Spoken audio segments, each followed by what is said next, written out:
Muy buenas tardes, amada iglesia, que el Señor les bendiga. Es un gusto nuevamente poder estar ante ustedes a través de este medio y compartir la palabra de nuestro Dios. Pues como bien hemos estado hablando acerca de la fidelidad del Señor, hoy traigo otro tema relacionado a la fidelidad de Dios. Entonces vamos a ir a nuestro tema, pero este tema yo le he puesto por título, es entrega tu vida a Dios. ¿Qué tenemos que hacer? Hoy el Señor nos llama y nos dice, quiero que me entregues tu vida. Y vamos a entender a través de este tema por qué debemos de entregar nuestra vida a Dios. Si una persona se encomienda a Dios, Dios no le fallará. Vuelvo a decir, si una persona se encomienda a Dios, Dios no le fallará. Algunas personas harían cualquier cosa por encontrarse bien y evitar el dolor. Pero nosotros como discípulos de Cristo debemos estar dispuestos y preparados para hacer la voluntad de Dios y sufrir si es necesario. No queremos sufrir, pero hay algo que debemos de entender. A veces es necesario pasar por pruebas. Nosotros tenemos que pasar por pruebas. Estuve investigando un poco acerca de las pruebas, de las aflicciones que nosotros pasamos. ¿Y por qué lo hice? Porque tiene que ver con nuestro tema. Pero antes quiero leerle lo que nos dice la primera carta de Pedro en su capítulo 4, versículo 19. Dice de la siguiente manera: de modo que los que padecen según la voluntad de Dios, encomienden sus almas al fiel Creador y hagan el bien. Este pasaje nos está hablando de ¿qué? De padecimientos. Si alguno padece, según dice la voluntad de Dios, encomienden sus almas al fiel Creador y hagan el bien. Por eso me puse a investigar cuál es la situación en la que se encuentra el mundo en este tiempo. Cómo es que los cristianos alrededor del mundo están padeciendo y están sufriendo. Y hay una estadística. Encontraba que parte del informe de la Lista Mundial de la Persecución 2021, LMP, dice lo siguiente: cada día 13 cristianos son asesinados en todo el mundo a causa de su fe, por no negar su fe. ¿Cuántos? Dice 13 cristianos son asesinados. Y en ese informe también había una lista de los 50 países con mayor persecución de los cristianos. Y déjenme decirles que nuestro país, México, se encuentra, si no mal recuerdo, en el lugar 37. En ese lugar, México también está incluido. Otro dato que nos da la Lista Mundial de la Persecución es que cada día 12 iglesias o edificios cristianos son atacados. Al mismo tiempo, cada día 12 cristianos son arrestados o encarcelados injustamente, mientras que otros 5 son secuestrados. Y si usted va y empieza a leer toda esta información, nos damos cuenta que en el mundo los cristianos están siendo perseguidos. La iglesia cristiana está pasando ¿qué? Momentos difíciles, momentos en que ellos tienen que mantenerse firmes en su fe. Y decía el personaje llamado David Curry, presidente y director ejecutivo de Puertas Abiertas de Estados Unidos, que tiene que ver con esta lista mundial de persecución, dijo lo siguiente: se podría pensar que el tema central de la LMP es la opresión, pero en realidad el tema central de esta lista es la resiliencia. la resiliencia. Eso fue lo que declaró, no tanto en la persecución, sino la resiliencia. ¿Y qué es la palabra resiliencia? Esta palabra significa, o sus sinónimos son flexibilidad, resistencia, fortaleza, solidez, capacidad de adaptación. Entonces, ¿qué es lo que está pasando? Que muchas personas alrededor del mundo está sucediendo que ellos están siendo ¿qué? Resistentes, están siendo fortalecidos, están sólidos, tienen una capacidad de adaptación en los momentos difíciles que ellos están pasando, porque la iglesia aún sigue siendo perseguida, la iglesia aún sigue pasando por momentos difíciles. Pero como dice ese canto, en las luchas, en las pruebas, la iglesia sigue caminando y solo se detiene ¿para qué? Para predicar. Entonces vemos que alrededor del mundo, a pesar de la persecución, a pesar de las cosas difíciles que pasa la iglesia está siendo ¿qué? Resistente, la iglesia está siendo fortalecida. La iglesia está siendo capacitada para adaptarse a las situaciones difíciles que ellos pasan y no se detienen.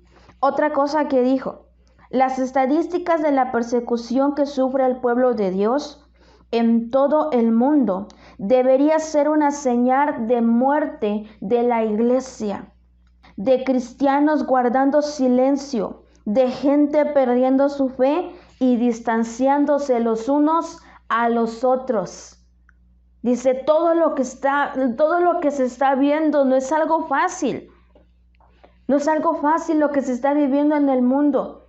Y esto podría ser como para que la iglesia desapareciera. Pero dice este personaje, este hombre llamado David, el presidente de todo esto, ¿qué dice? De Puertas Abiertas, ejecutivo. Este personaje nos dice que la iglesia sigue adelante, no se está distanciando, no se está perdiendo la iglesia. Sin embargo, la iglesia sigue en crecimiento. Dice, declaró, pero eso no es lo que está pasando. Por el contrario, vemos las palabras de Dios reveladas en el profeta Isaías, llenas de vida y color. El profeta Isaías dijo en su capítulo 49, versículo 19, en la NBI, dice lo siguiente: estoy abriendo camino en el desierto y ríos en lugares desolados. Estoy abriendo ¿qué? Camino en el desierto. Muchos están pasando desiertos alrededor del mundo. Muchos. Pero en esos desiertos el Señor ¿qué hace? Abre camino. También en esos hay ríos en los lugares desolados. El Señor está haciendo cosas grandes, aún en medio de las persecuciones, aún en medio de aquellas personas que les dicen, tú tienes que negar tu fe, que dicen, no lo voy a hacer. Incluso veía hace poco un video donde algunas personas decían, estos son cristianos, y estaban envueltos en una bolsa de plástico. Los habían envuelto vivos. ¿Por qué? Por no negar su fe. Porque no querían aceptar lo que alguien más le estaba diciendo. Porque ellos estaban firmes, estaban seguros y prefirieron morir antes que negar su fe. Así que eso no solamente lo podemos leer en la historia de la iglesia, sino también incluso en este tiempo está sucediendo. En este tiempo, en este año, están pasando cosas a nuestro alrededor.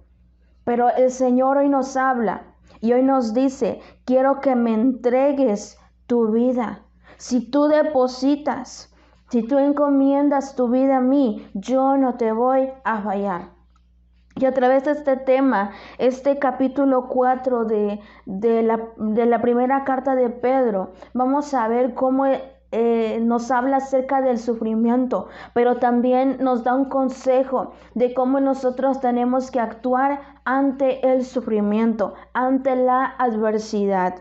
Entonces, este tema voy a indicarle 3 cosas que debemos de hacer ante la aflicción. ¿Solamente qué? 3 cosas. Hay muchas otras cosas, pero en base a este texto, yo solamente quiero darle a conocer 3 cosas. La primera, entender que el sufrimiento es parte de la vida. La segunda, encomendar nuestra vida a Dios. Y la tercera, debemos hacer el bien. Porque como les dije, si nosotros encomendamos nuestra vida a Dios, Dios no nos fallará. Amén. ¿Cuántos se sienten fortalecidos en esta palabra? Que Dios no nos va a fallar si le entregamos nuestras vidas. Muy bien. Vamos a ir con nuestro primer punto, que es entender que el sufrimiento es parte de la vida. Esto es lo que debemos de nosotros tener presente cuando estemos pasando aflicciones, que el sufrimiento es parte de la vida. Todos, absolutamente todas las personas, en algún momento o en muchos momentos de nuestra vida pasamos aflicciones. No podemos decir, pues yo no paso aflicciones. Todos pasamos aflicciones. No hay persona que no pase por momentos difíciles, por momentos de prueba. Pero en esos momentos de prueba podemos reaccionar de diferente manera. Y dando un poquito más acerca de este punto, que el sufrimiento es parte de la vida, vamos a ir a ver lo que nos dice el Evangelio de Juan en su capítulo 16. El Evangelio de Juan 16, 33. Dice de la siguiente manera: estas cosas os he hablado para que en mí tengáis paz. En el mundo tendréis aflicción, pero confiad, yo he vencido al mundo. Jesús mismo lo expresó en este pasaje. ¿Qué nos dice? En este mundo ustedes van a tener aflicciones. No nos dijo, van a llevar una vida conmigo, una vida muy fácil, una vida que todo te salga bien. No, el Señor Jesús ciertamente expresó que nosotros tendríamos aflicciones, pero también dijo, confiad, yo he vencido. Nos enfrentaríamos a aflicciones, angustias, tormentas, pesares, pérdidas y muchas otras cosas más. Leía una frase que decía, la aflicción es de familia numerosa. Hay muchas cosas que nos pueden afligir. Como lo mencioné, una pérdida, un momento económico difícil puede ser una aflicción. Cuando nos hacen daño a las personas puede ser una aflicción. Cuando perdemos quizá algo material que era importante de cierta manera para nosotros puede ser una aflicción. Y muchas otras cosas pueden ser aflicción para nosotros. ¿Por qué? Porque la aflicción es de una familia que numerosa.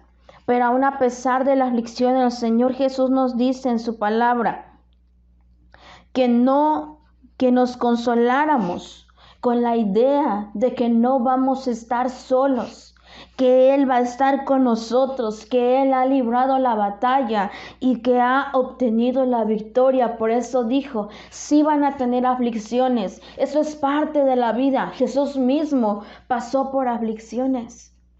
En su humanidad, Jesús pasó por todas esas aflicciones. Lo vemos a través de los evangelios. Momentos difíciles que Él tuvo que pasar, también momentos de prueba. Pero Él dice, pero confiad, dice, yo he vencido al mundo.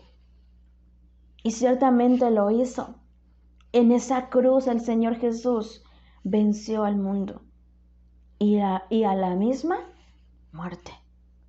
Entonces debemos estar confiados que a pesar de las pruebas y las dificultades, el Señor está con nosotros.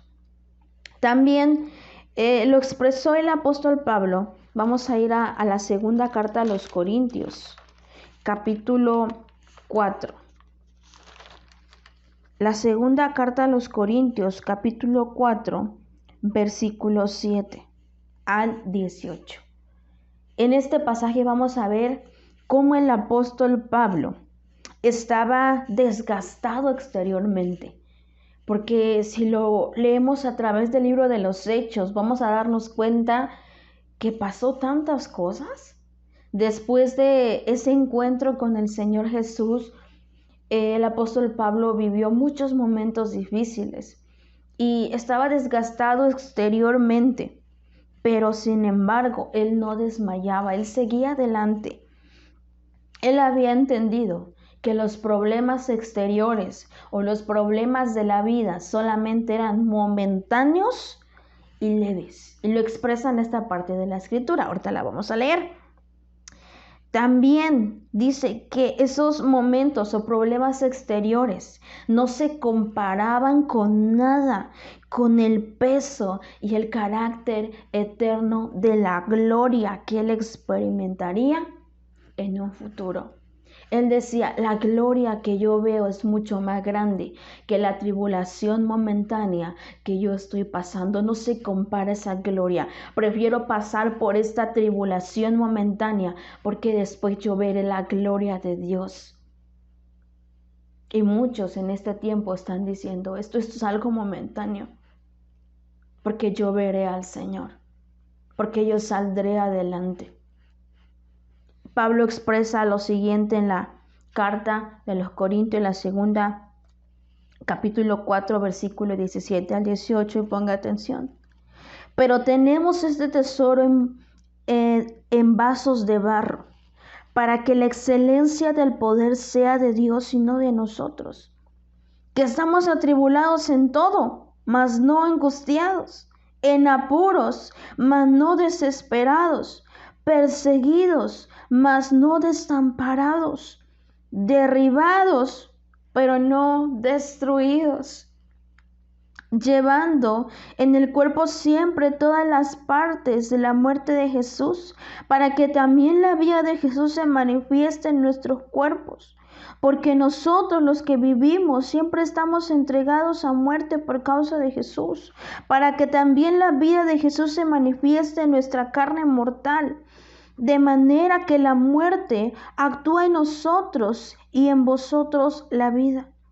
Pero teniendo el mismo espíritu de fe conforme a lo que está escrito, creí, por lo cual hablé. Nosotros también creemos, por lo cual también hablamos. Dice el 15, pero todas estas cosas padecemos por amor a vosotros, para que abundando la gracia por medio de muchos, la acción de gracias sobreabunde para la gloria de Dios. Por lo tanto, no desmayamos. Antes, aún en este hombre exterior se vea desgastado, el interior no obstante se renueva día a día, porque esta leve tribulación momentánea produce en nosotros un cada vez más excelente y eterno peso de gloria, no mirando las cosas que se ven, sino las que no se ven, pues las cosas que se ven son temporales, pero las que no se ven son eternas. El apóstol Pablo ciertamente dice, aunque parecemos derrotados, aunque parecemos derribados, seguimos adelante, no nos detenemos, aunque estemos afligidos, vamos hacia adelante. ¿Por qué? Porque él sabía que la tribulación que estaba viviendo era parte de la vida, pero también era momentánea y leve. Ahora, en la carta que estamos estudiando, la primera carta de Pedro, en su capítulo 4, vamos a entender qué es lo que nos dice acerca de la experiencia del sufrimiento. Quiero que usted vaya viendo en su Biblia a partir del versículo 12, que nos dice: amados, no os sorprendáis del fuego de la prueba que os ha sobrevenido, como si alguna cosa extraña os aconteciese. ¿Qué nos revela esta parte de la escritura? ¿Qué nos está dando a conocer? Número 1, es una prueba para comprobar la realidad de nuestra fe. El sufrimiento, ¿qué es? Una prueba. El sufrimiento también nos dice, no es cosa extraña, porque el Señor Jesús dijo que pasaríamos por tribulaciones. El versículo 13 dice: sino gozaos por cuanto sois participantes de los padecimientos de Cristo, para que también en la revelación de su gloria os gocéis con gran alegría. ¿Qué nos está revelando? Que el sufrimiento es un participar con Cristo y un camino a la gloria. El versículo 14 nos habla de que el sufrimiento es una oportunidad para una nueva experiencia con el Espíritu Santo. Dice: si os vituperados por el nombre de Cristo, sois bienaventurados, porque el glorioso Espíritu de Dios reposa sobre vosotros.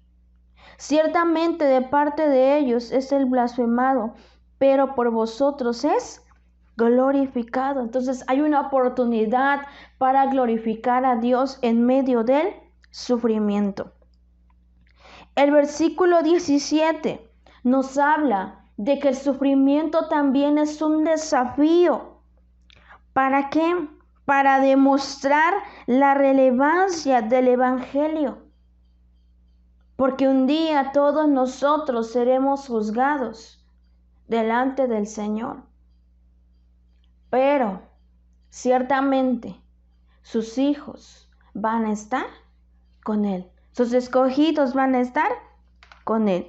Y el último versículo, el que leímos al principio, el 19, nos dice que la prueba es una oportunidad para consagrarnos a Dios y comprobar su fidelidad. Que este es el segundo punto que vamos a estar viendo hoy. Entonces, podemos estar seguros todas las veces que nosotros suframos por causa de nuestra lealtad a Cristo. Él estará con nosotros, ¿cómo dijo? Siempre. He aquí yo estoy con ustedes todos los días, lo dijo, hasta el fin del mundo. Vamos con el segundo punto. ¿Qué debemos de hacer en la aflicción? Número 2, encomendar nuestra vida al fiel Creador. Y dice la segunda parte del versículo 19 del capítulo 4 de Pedro, dice: de modo que si padecen según la voluntad de Dios, dice, encomienden sus almas al fiel Creador. Encomienden sus almas al fiel Creador. ¿Qué es lo que tenemos que hacer? Encomendar nuestras almas a Dios, entregar nuestra vida. Y esta palabra, encomendar, ¿qué significa? Encomendar es un término bancario. ¿Qué significa? Depositar para salvaguardia y protección. Entonces, cuando el texto nos está diciendo, encomienden sus almas al fiel Creador, está diciendo, deposita tu vida, tu alma, todo tu ser al fiel Creador. ¿Para qué? Te salvaguarde, para que te proteja. Y esta palabra encomendar o confiar viene de una raíz griega que es paratitestai. Es el término técnico para depositar dinero a un amigo de confianza. Es cuando tú le dices, amigo, quiero que me guardes este dinero. ¿A un amigo de qué? De confianza. En la antigüedad no había bancos como ahora. Ahora usted puede ir y guardar su dinero en un banco. Pero en la antigüedad no había bancos. y pocos lugares realmente eran seguros para que uno pudiera depositar algún recurso económico o algo valioso para ellos. Así que cuando las personas emprendían un viaje, ellos solían dejar su dinero al cuidado de un amigo de confianza. Tal depósito se consideraba una de las cosas más sagradas de la vida.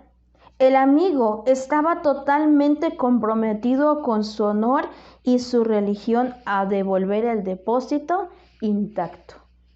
Supongamos, yo voy a salir de viaje, tengo 1,000 pesos y digo, este dinero lo quiero guardar, no me lo quiero gastar, para que cuando regrese yo tal vez tenga algo con que sostenerme o algo para empezar. Entonces, ¿qué hago? Voy con un amigo de confianza y le digo, guárdalo. Y yo tengo esa confianza de que cuando yo regrese, esos 1,000 pesos van a estar, ¿qué? Completitos. Eso es lo que se hacía. Entonces, cuando el texto dice, encomienda tu vida a Dios, dice, entrega toda tu vida a Dios y el Señor te la va a mantener intacta. Claro, pasaremos dificultades y pruebas, pero el Señor siempre te va a resguardar. A ver, se me viene a mi memoria el personaje de Job. Job, el Señor permitió que le tocaran su cuerpo, su salud, sus finanzas, pero su alma no. El Señor mantuvo el espíritu, el alma de Job intactos. Porque es lo que hace el Señor. Tal vez sí permite que pasemos por pruebas, pero Él los mantiene a salvos. ¿Por qué? Porque somos sus hijos, porque somos sus escogidos. ¿Dice amén a esto? Dice que debemos de encomendar nuestra vida. ¿A quién? Y es interesante lo que dice este pasaje. Y dice, encomienda tu vida al fiel Creador, o encomienda tu alma al fiel Creador. Y dice, fiel. Estamos hablando de la fidelidad del Señor. Dice, fiel Creador. Nos está revelando dos cosas de Dios, que es fiel y es nuestro Creador. Entonces, Dios creó el mundo y ha sido fiel al ordenarlo y mantenerlo desde la creación. Como sabemos, Él es fiel. También nosotros podemos estar seguros en que el Señor cumplirá sus promesas en nuestras vidas. Si Dios puede controlar las fuerzas de la naturaleza, con toda seguridad, Él puede vernos mediante las pruebas que afrontamos. Él está ahí con nosotros cuando pasamos por pruebas. Por ello, no debemos de dudar de entregar nuestra vida al Señor.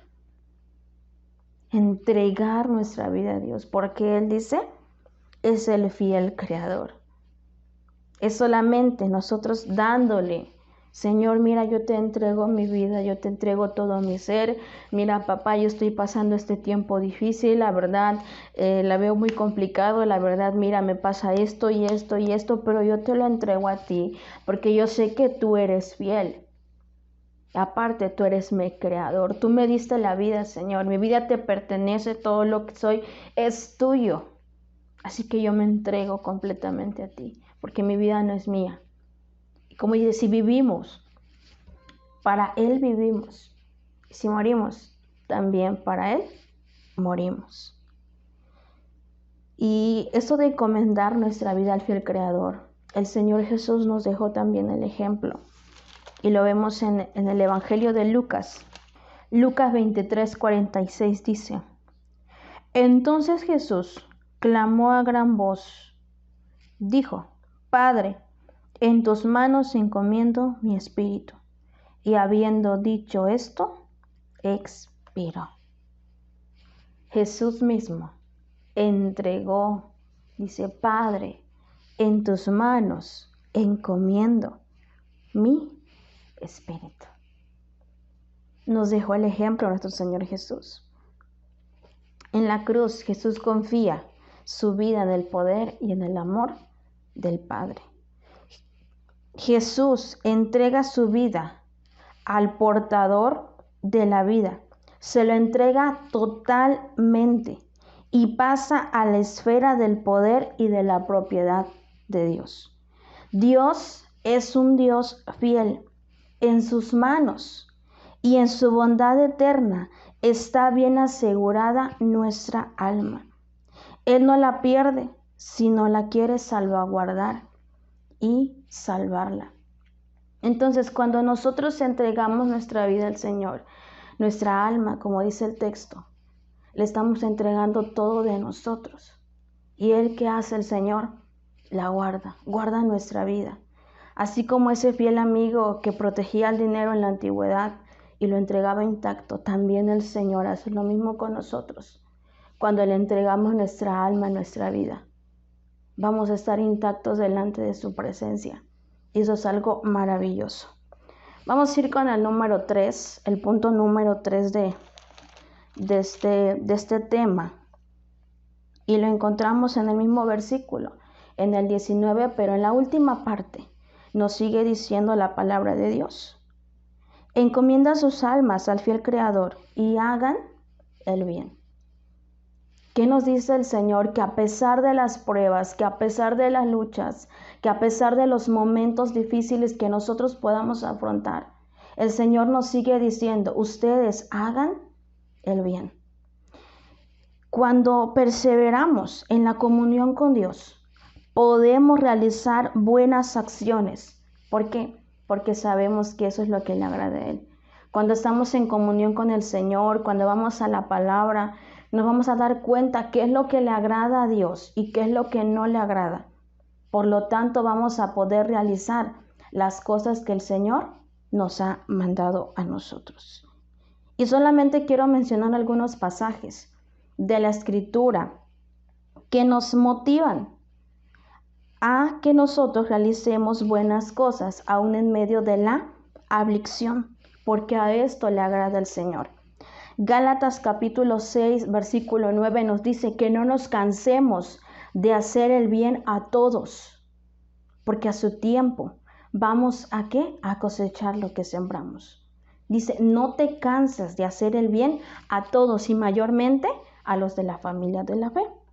Efesios 2:10 nos dice que somos hechura de Dios, creados para realizar buenas obras, las cuales Dios diseñó de antemano para que nosotros anduviésemos en ellas. Otro pasaje más es lo que nos dice Romanos en su capítulo 12, versículo 17 al 21.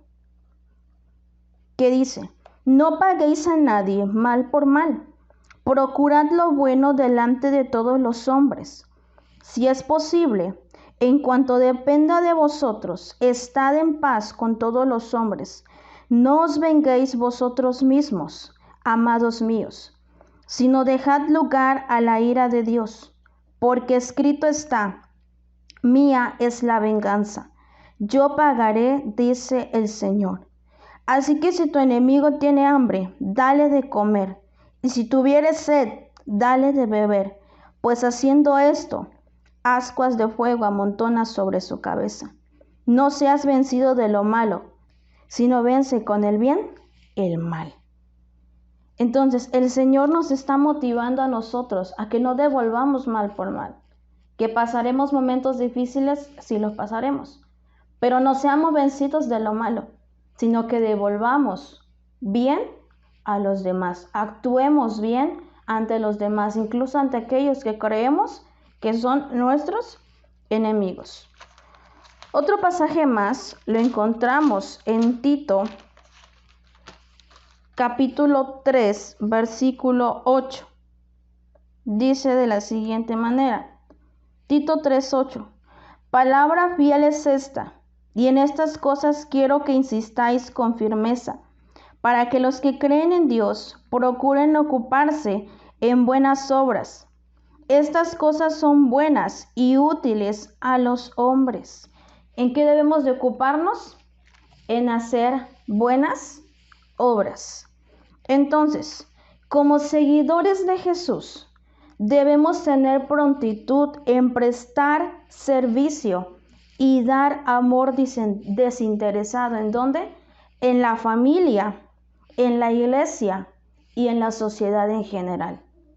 Debemos de ser prontos en brindar servicio, en dar amor, en mostrar que realmente somos hijos de Dios. Que a pesar de la aflicción, muchos pueden decir, ¿y tú por qué eres así? Aún a pesar de que te hieren, te hacen esto, te hacen lo otro.